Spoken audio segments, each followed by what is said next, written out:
Hello and welcome for joining me here today, where I will be making a mixed media nature journaling page. If you don't know me as yet, I'm Dawn from Dawn's Creative Life and I love mixed media and nature journaling. So I am playing around with combining the two together, mostly in my own handmade journals. Today I'll be creating in this junk journal, which is made mostly with coffee stained papers of various types, newspaper, old butcher paper, old music paper,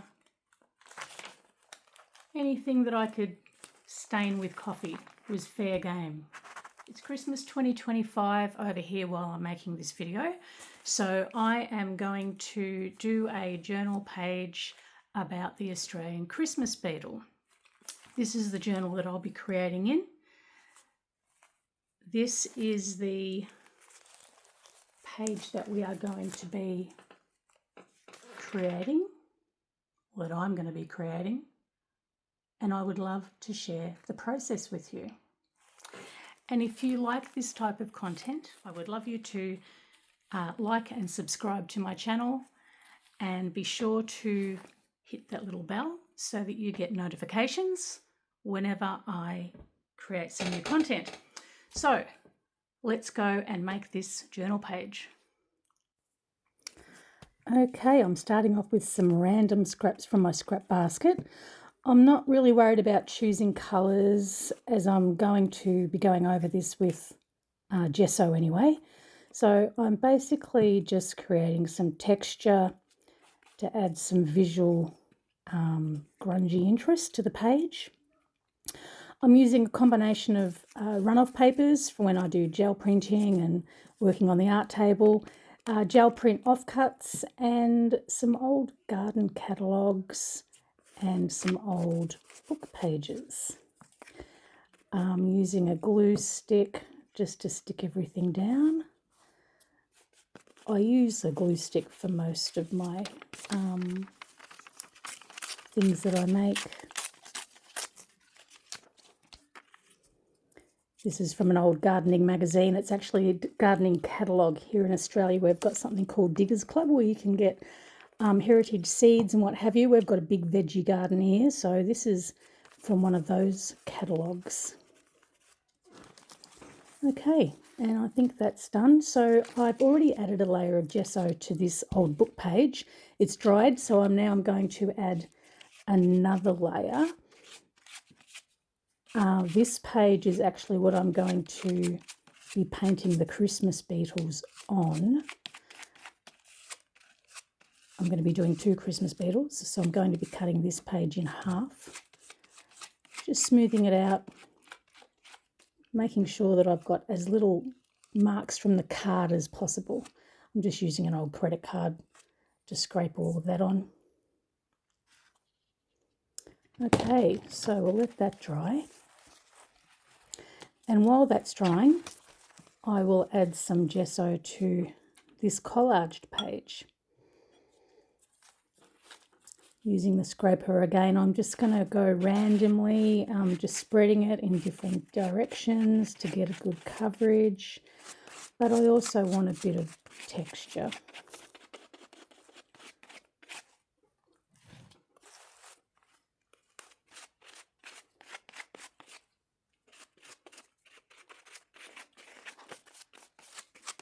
I like to give the final layer a smooth over. As I said before, just to get rid of those card lines. Okay, just nice and even.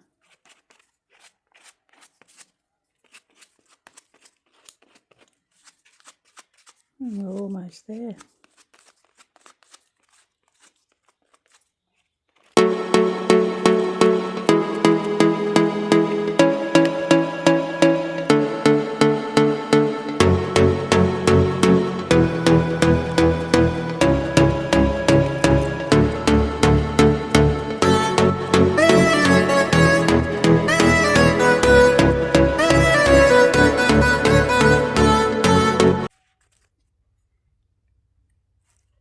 Okay, now I'm going to scratch back through the gesso while it's still wet, just randomly using the back of a paintbrush,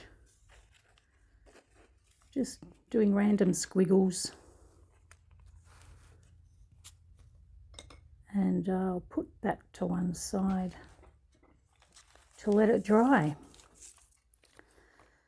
Because my book page is now dry, so I'm going to tear that in half. As I said before, I'm drawing 2 beetles.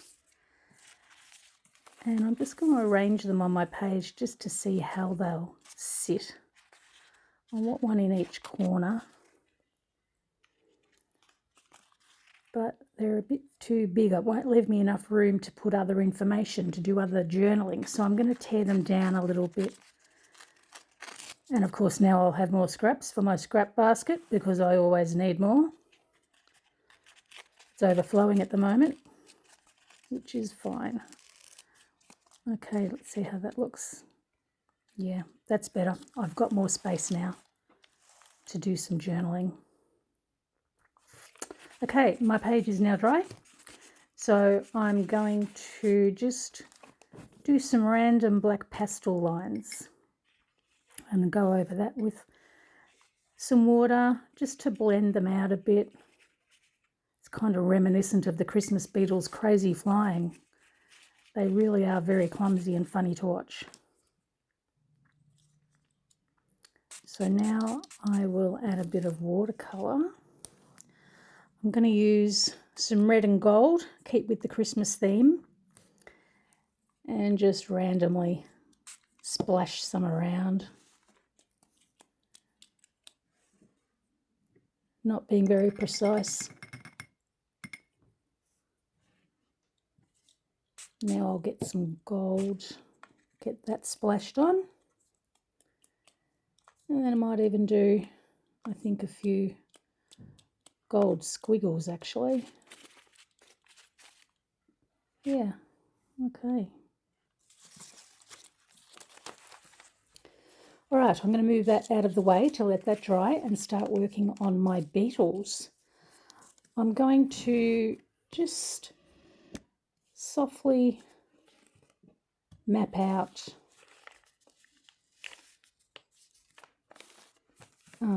the shape of the beetles. I just want to make sure that I fit the sketch on the paper.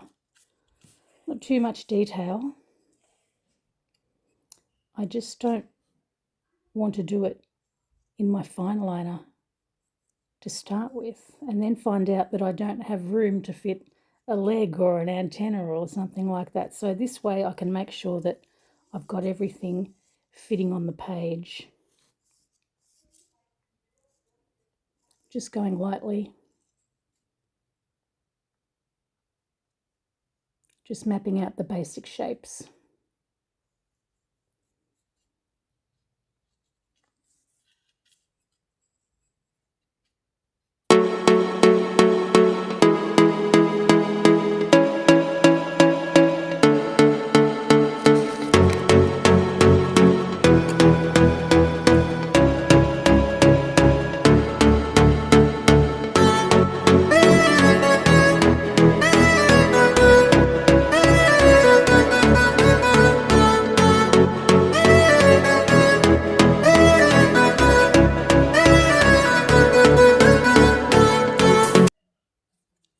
I'm just going to grab my kneadable eraser and soften off some of that pencil. I'm using a HB so that it's nice and easy to remove with the eraser. So we don't want anything too heavy for this initial sketch.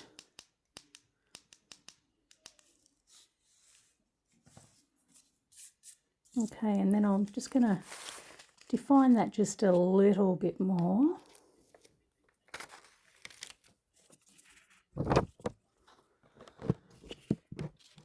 Okay, so now I'm going to start adding some colour to my beetle. So I'll test out what colours I want to use. Look at my reference card there. That's my colour swatch for my palette. Let's prime those colours with the spray bottle. It's actually an old lens cleaning spray bottle. Love to recycle as much as possible. Okay, I'm going to start with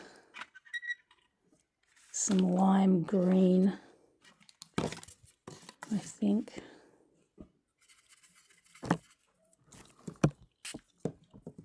Add a bit more water. I want it to be reasonably watery to start with, because we're going to be building up the tones. Just wash my brush, and then we will try a bit of brown, which will be for his little legs and antennas. You can kind of see to the left there my reference photo, which is on my other phone. My phone without a SIM card. So I just use it for references. And then finally some golden yellow. Sometimes I add these swatches to my actual journal page, but I will just have to wait and see how the layout develops. Okay, well those colours look good, so I'm going to start adding some colour, but first I'm going to put some masking tape just to hold my pages down flat as possible, to stop them curling. They're already a little bit curly because of the gesso, so this will just hold them flat while I work on them. So I am going to start by filling my beetle body and head with clean water, just to kind of prime the surface. And then I'm going to start with the lime green first. Just a really light wash for my first layer. And I'm just going to apply it where I want the green to be. I'm using a fine brush. It's actually a number 1. So there you go, very fine. And I'm just carefully going over the outline. And we'll build up the green layers with more pigment as we go.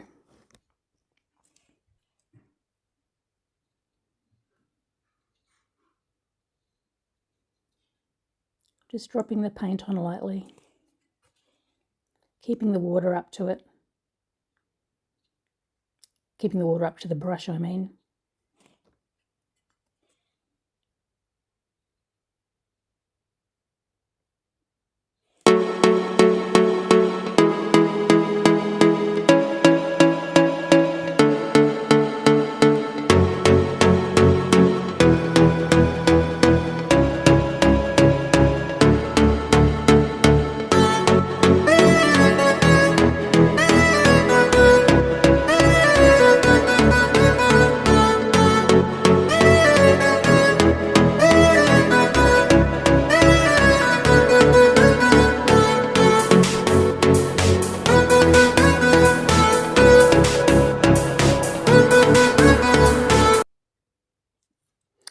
Okay, so that green has dried.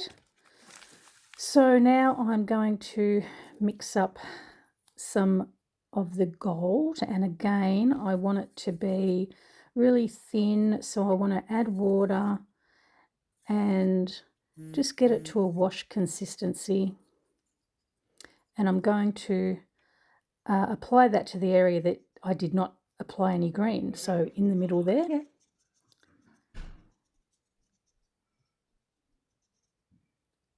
Just lightly dropping it on, and then adding a little bit more pigment directly from the palette, just to strengthen up the tone a little bit, so that we do it gradually and it doesn't become overpowering.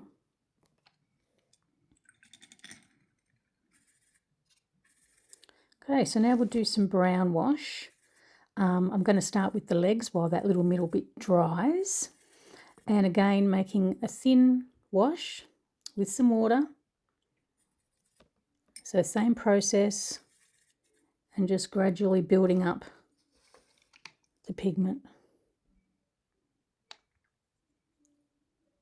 So just the top part of the legs.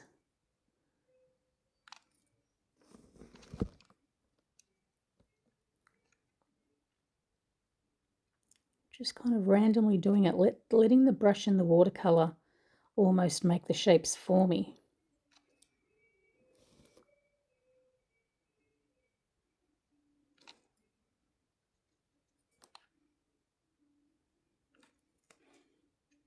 Adding a little bit more pigment now.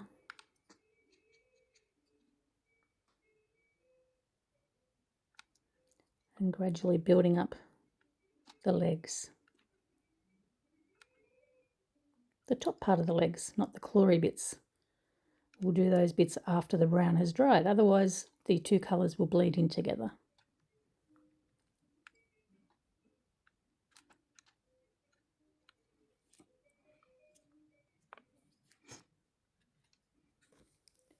Now do his little nose or his mouth. I'm not really sure. I guess it's a mouth, and his eyes and his feelers. Are they called feelers on beetles? I'll have to look that up.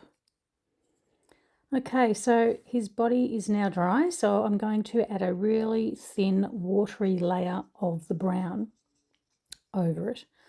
I want it to be really transparent to kind of create that iridescent look that the beetles have got.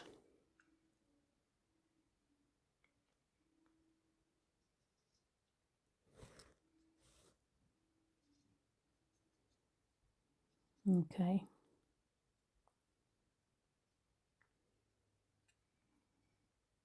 Yeah, and a little bit on the top part of his back. So the bit that I just did is his shields, which are over the top of his wings. So when he wants to fly, those shields open up.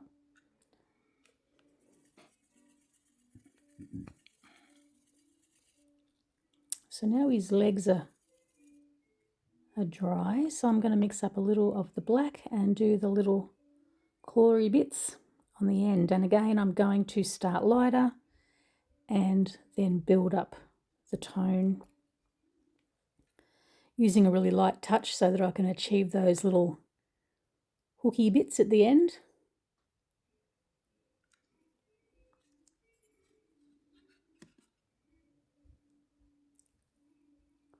The legs and claws of these little guys and gals remind me of lobsters. The beetles are actually, these Christmas beetles are actually in the scarab family, but both those and the lobsters belong to the same phylum and are arthropods, so they are evolutionary cousins from millions of years ago. And it still shows in those legs.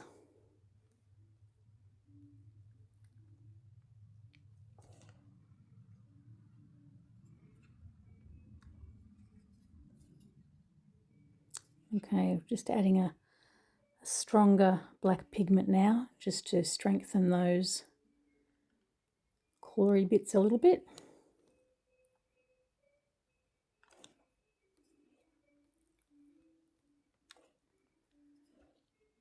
And that's coming up nicely.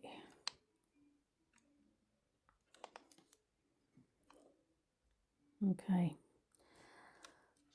So I am going to just have to fix those legs a little bit.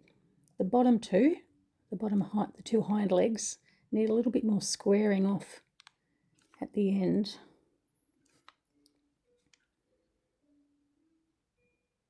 Add a little bit more pigment there. And the two forelegs need more roundness.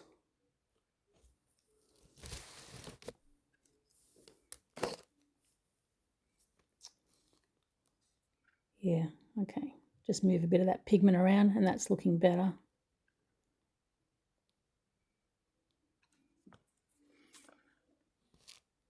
Okay, now I just want to get rid of that little brown blob bit there by wetting it and dabbing it up with a cotton bud. That's better.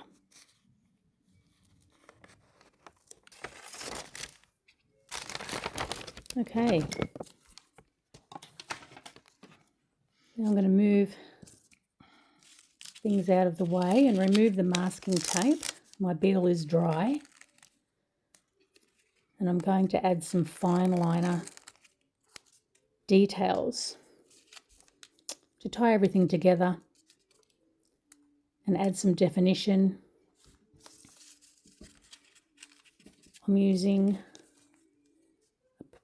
an 02 fine liner, black fine liner. I'm not being overly fussy. This is a painting, not a photograph, so I'm fine with little imperfections.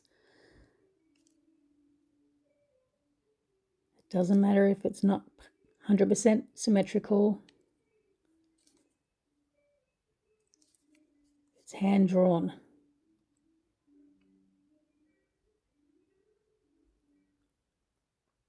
Okay, and just picking up the outlines, highlighting the details. These little eyes.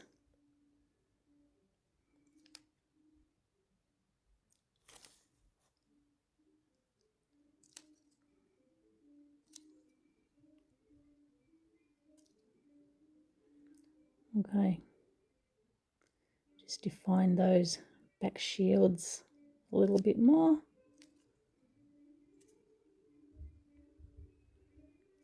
And these little dots will add some shading to the beetle and give it a bit more depth, give it a bit more shape.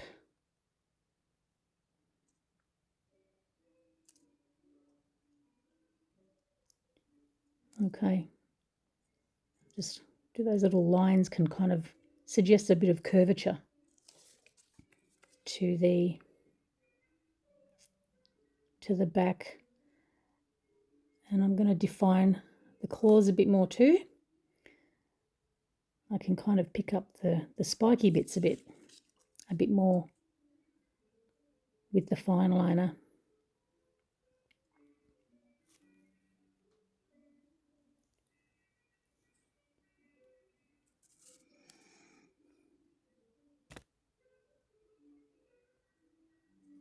Okay, yep.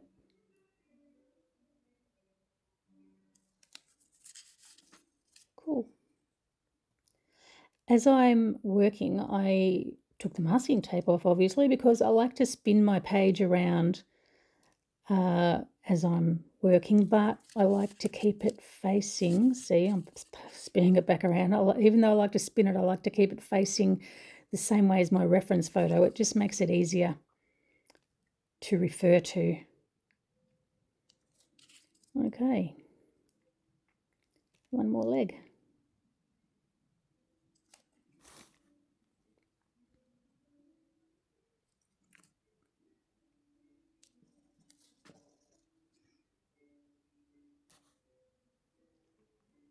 And I think that is about it.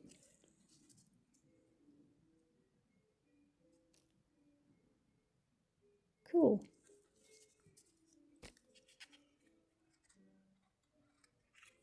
Yeah, it's turned out good. All right, okay, so now on to pick 2, which will be the Christmas beetle with its wings out. So its back shields will be spread and we'll see his wings. So I'm going to put extra masking tape here because it's kind of curly in a few different directions, this one. Even though they were painted at the same time and were part of the same page, they've just reacted a little bit differently.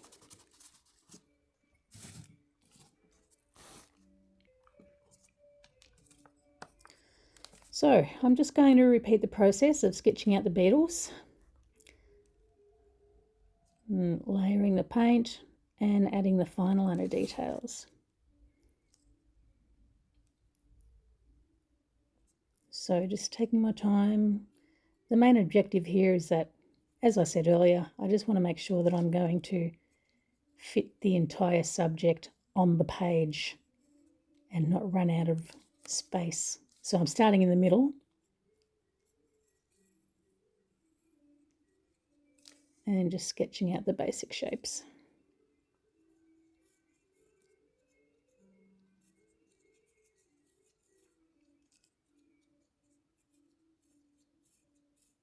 Again, not being overly fussy.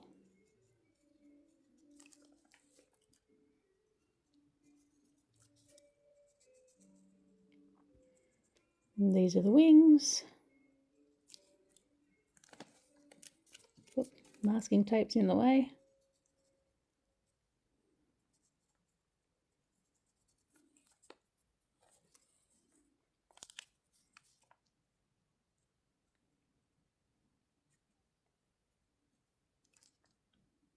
His legs are a little bit different this time with the wings out.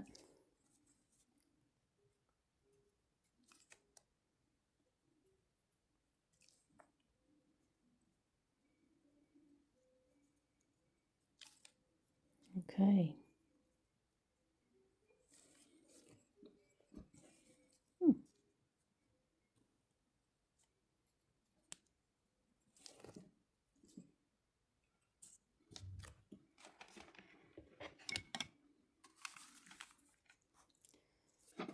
So, in with the water paints again, and we will again start with the lime green.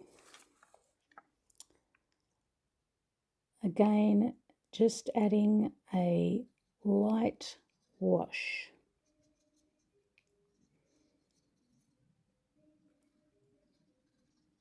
And gradually building up the pigment.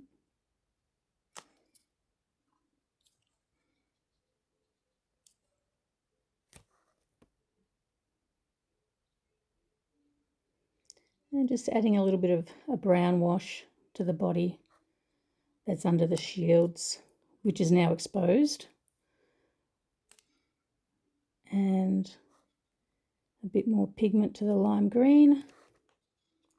And I'm not using proper watercolour paper here because I want a more grungy look on my journal page, and I love using recycled paper, but I actually like the way the water pools on the gessoed paper, unlike watercolour paper, and it kind of creates some natural highlights which can be interesting. So I don't mind it. I do, of course, sometimes use watercolour paper and tear that up as well, but I don't mind this. I'm going to use the dry, just give this a bit of a dry, make it dry a little bit quicker. And then add some of the yellow. I'm sorry about the focus here. It will get better. A bit more yellow.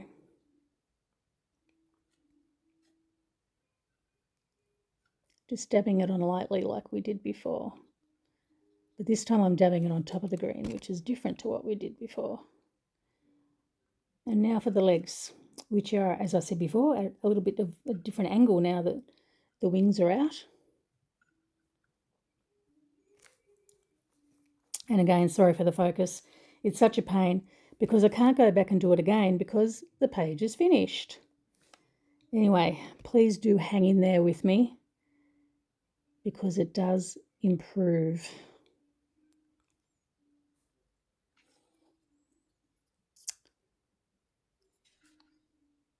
Okay, just adding a little bit more pigment in.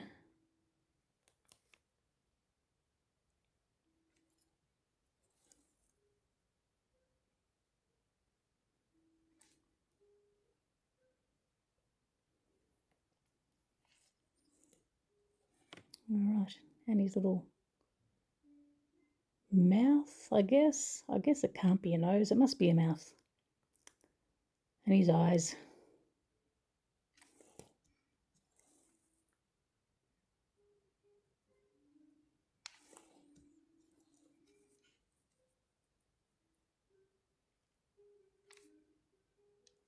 Feelers. Masking tape in the way again for the little bits on the ends of his feelers. Cool.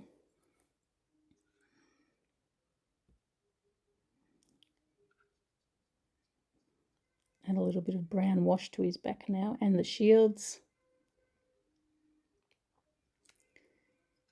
Just add to that iridescent sort of look that they have.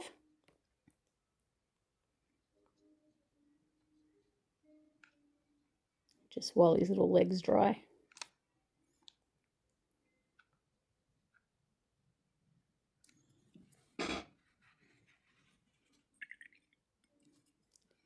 Cool. So now for his claws, we will add some black, again starting with just a watery wash. Letting the brush do the work for you. Because his wings are spread, you can only see those end bits of those middle legs. Add a bit more pigment now, a bit more straight from the palette, rather than the watery wash that we made.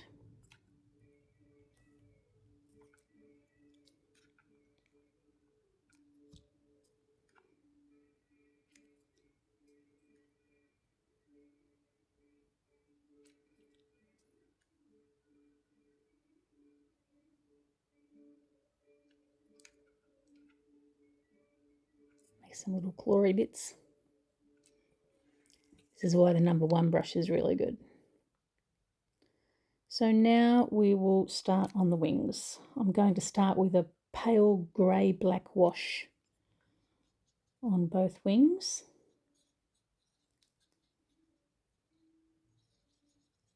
I want to keep that textured look happening for the wings, so I don't mind that I'm seeing brush strokes. I want to be able to see them. Sort of alludes to the veins in the wings.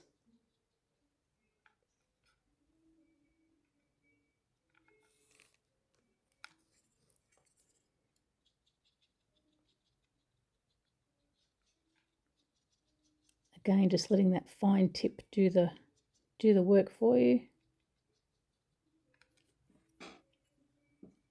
Okay, while they're drying, I'm just going to add a little bit of lime green to the body, just to brighten that up a little bit.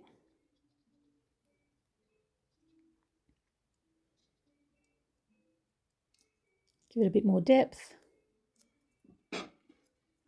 Now the wings are dry, so I'm going to add over the top of that some of that dark brown that we had in a really thin wash.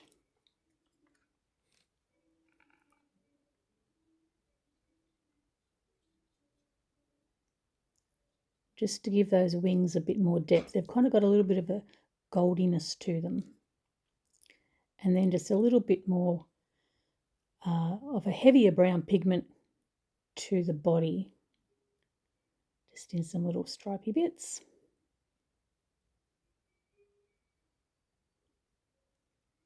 And just remember, with your watercolours, they will dry lighter.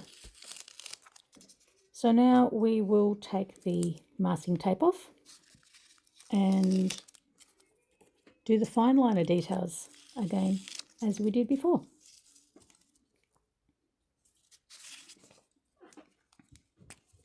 All right. So again, not being overly fussy.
So now I am ready to glue my paintings in and start journaling about the Christmas beetles. I'm just using a glue stick like I did before. I use them for most of my journaling unless I'm creating some transparent layers. Then I'll use a acrylic medium or a gel medium. But most of the time, glue sticks are great. They're easy, they're not messy. Sometimes I forget to put the lid back on, but it doesn't seem to worry them too much. Just making sure all those corners are stuck down. Okay, this one up the top. Just kind of lining it up with the edge of the page to get it a bit straight.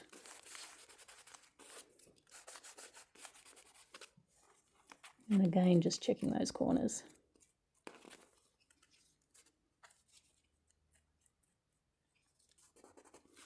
Feels good.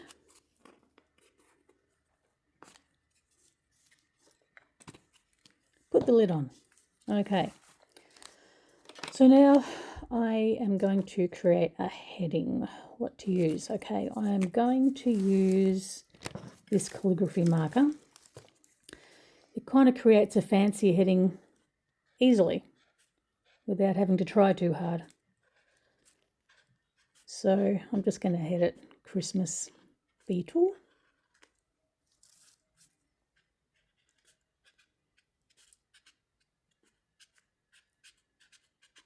In red, keeping with that Christmas theme. And I'm going to outline it in fine liner just to define it. Make it pop a little bit from the page.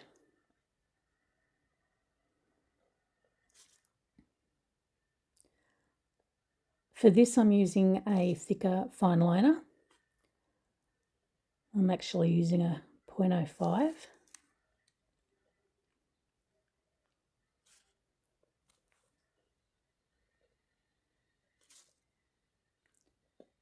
Okay.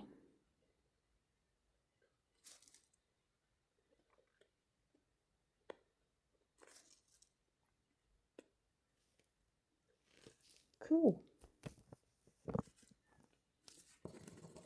Sometimes the nib gets a little bit clogged up as I'm working with it, and I find that just scribbling with it on a bit of clean paper usually fixes the problem. Of course, you've got to find some clean paper. That can be a little bit difficult on the art table, but that is all you really usually need just to unclog the nib.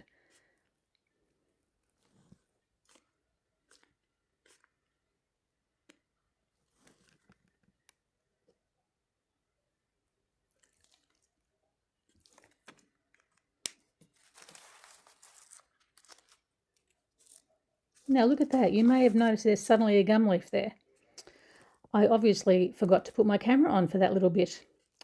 It's basically just about gum leaf. The adults feed on gum leaves and the larvae feed on grass roots. It's just a watercolour gum leaf. Just used basically the same paints that we used for the beetles, with a slightly darker green added to it as well. So I'm just journaling about their lifespan in this little section. So they spend most of their life underground. Then once they emerge, they're only alive for a couple of months. And up here I'll just journal about their colours,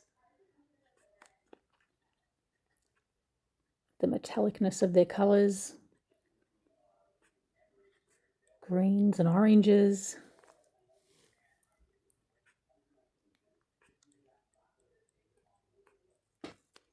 Cool. And then I'll just add a bit about their population, which is in decline here in Australia due to habitat loss, just like so many other things in the world.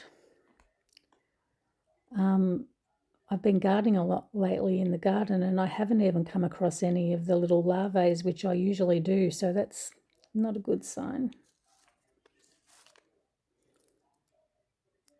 Usually when I find them, I bury them back up, of course, but oh well. Okay, now we're going to talk about the benefits of those larvae to the soil. They kind of act like worms or butchie boys. They decompose the soil. So they're really good for soil health. Or butchie boys is what we call them in Australia. I think others may refer to them as slater bugs. I don't know where the butchie boys thing came from, but that's what we call them in Australia.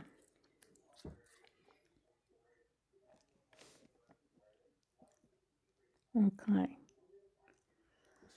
All right, what's next? We shall do a heading, I think, for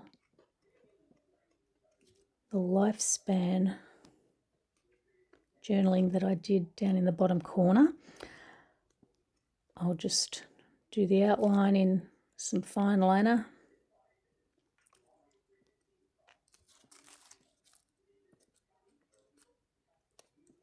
And then I think I will colour that with some red pencil just to keep with that Christmas theme. I'm using Derwent artist pencils for the headings.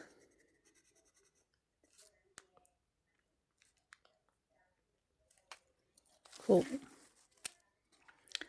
Okay, now we're just going to add that they're not venomous, so they don't bite or sting.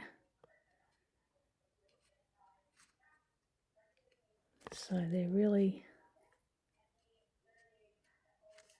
cute. Okay, cool. All right, up here I'm going to add some info about their life cycle.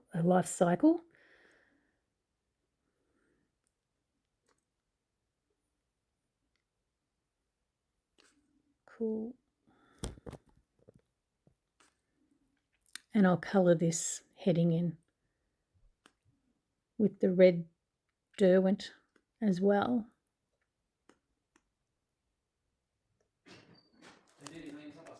Yep. What do you want me to put out? So the olives and stuff?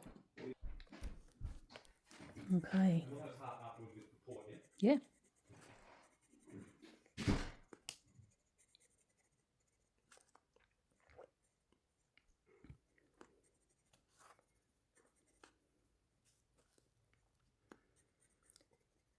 It's coming together.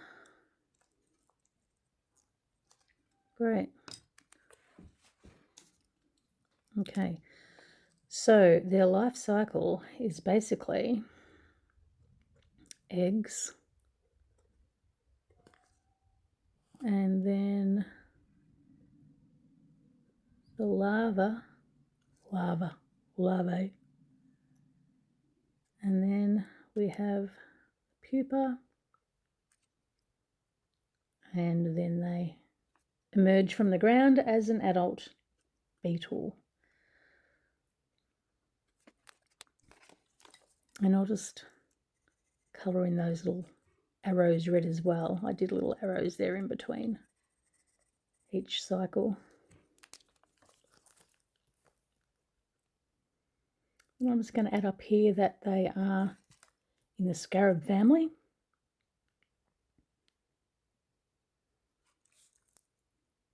Which we talked about earlier.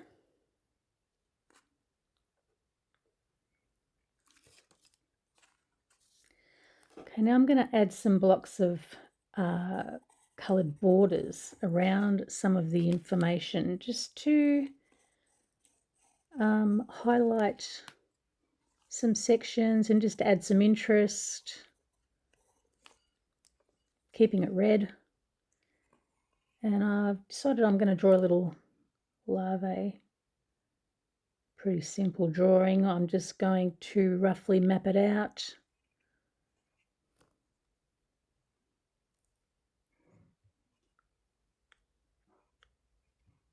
And then I'll go in with the fine liner. I won't add any actual colour to this little larvae because they are actually in the ground, they're white. So the gessoed background will be fine for that. I'm just going to add a few more segments. Yeah.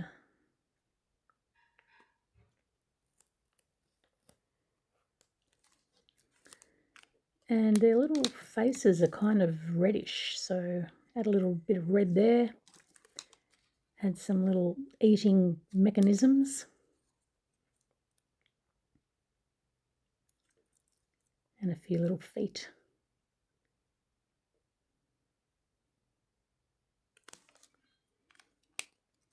And I'll just label that as well.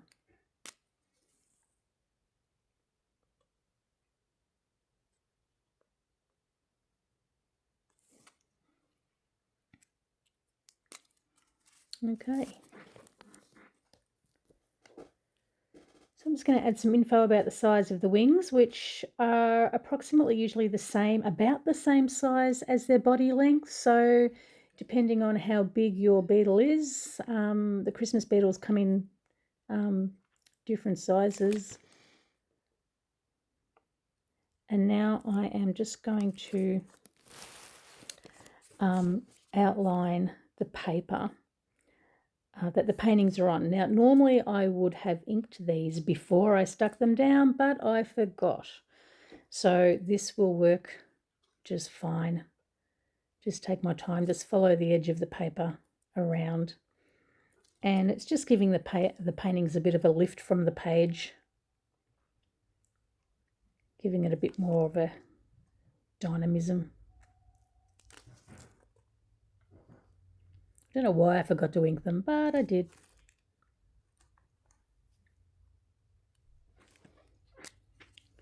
Okay, so now I am going to add how beautiful they are, these little buglies, and also mention how clumsily they fly though.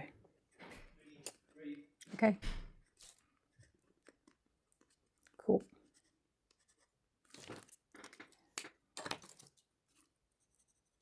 Colour in those exclamation marks, and then I'm going to finish with a nice big love heart, which I will also colour in red.